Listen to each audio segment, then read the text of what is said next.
Free audio post-production by alphonic.com.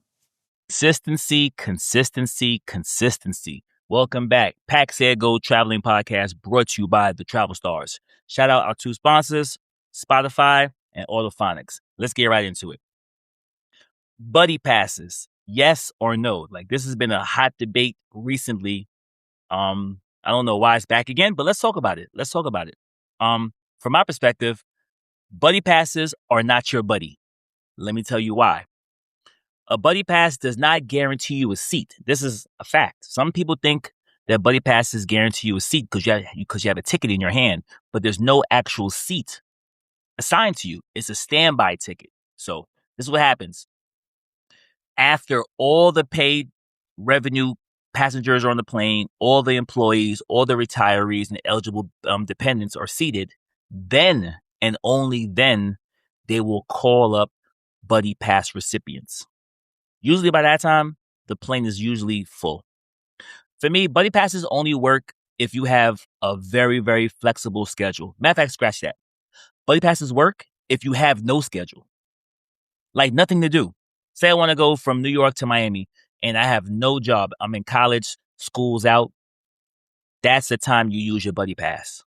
But if you're trying to go to Italy,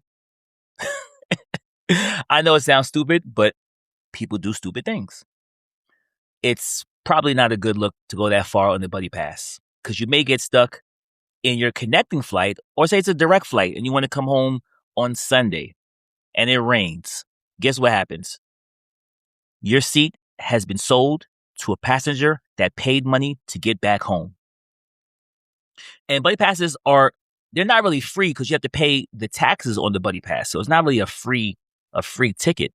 You have to pay the taxes and fees and government stuff like that, airport tax, but it's a substantial less price than paying for an actual ticket. So I do understand the risk versus the reward.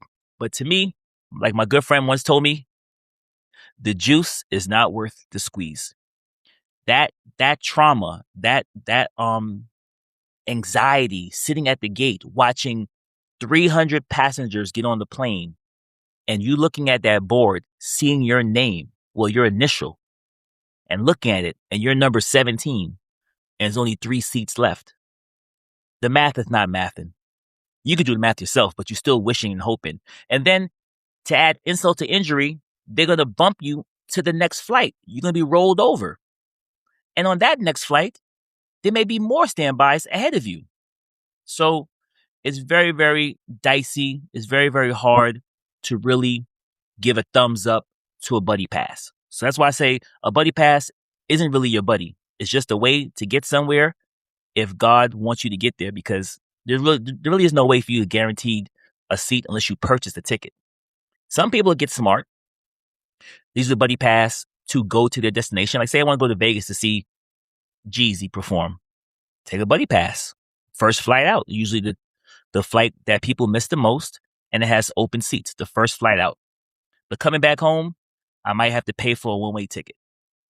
But at that cost, you might as well just pay for a round-trip ticket anyway.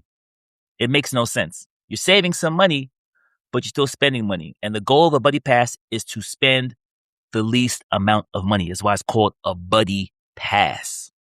But like I said, if you have somewhere to be, if you have a job, kids, obligations, rent, a bill, and you got to get home, then I strenuously, use some college words, I strenuously recommend that you just save your money and buy an actual ticket. Go to Expedia. Quick plug, shout out Expedia. I'm gonna call you back, guys. I see the messages. I got some time this week. I got you.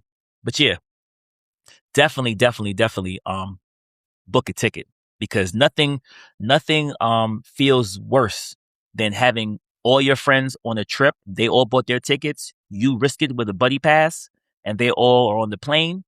And now they're saying all rows, all zones, and they're going one at a time by priority. Remember, priority.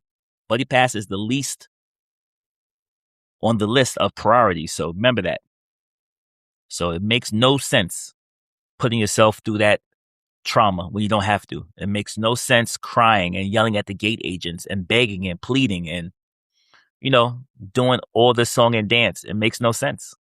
Just buy the ticket. You have plenty of time to buy a ticket. Sometimes buddy passes do work when you're in a rush. I get it.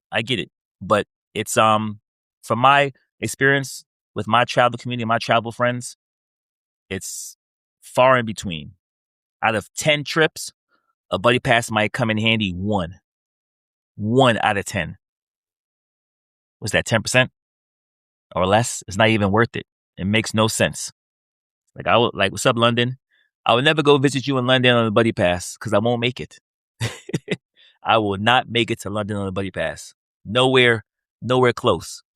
Especially in countries that have a big hub, because people connect. People miss flights and they rebook you on the next flight. And if you have a paid ticket, guess who gets bumped? You do, the buddy. So, in summary, remember this acronym or this rule of thumb: a buddy pass is not your buddy. I'm gonna write that one down. That's pretty good. I'm say it again because some people are hard-headed. They want to try to risk it and try to push the envelope because they got a buddy pass. A buddy pass is not your buddy. Okay? Just, if you can't afford to travel, just wait. Just wait. Wherever you want to go, it'll still be there. That city, country, that state is still going. I guarantee you that city will still be standing when you have money to go. Trust me, it's going to be there. See y'all next week. Please be on time. Please. PackSetGo. You already know we out here. Oh, believe that. Yeah. Free audio post-production by alphonic.com.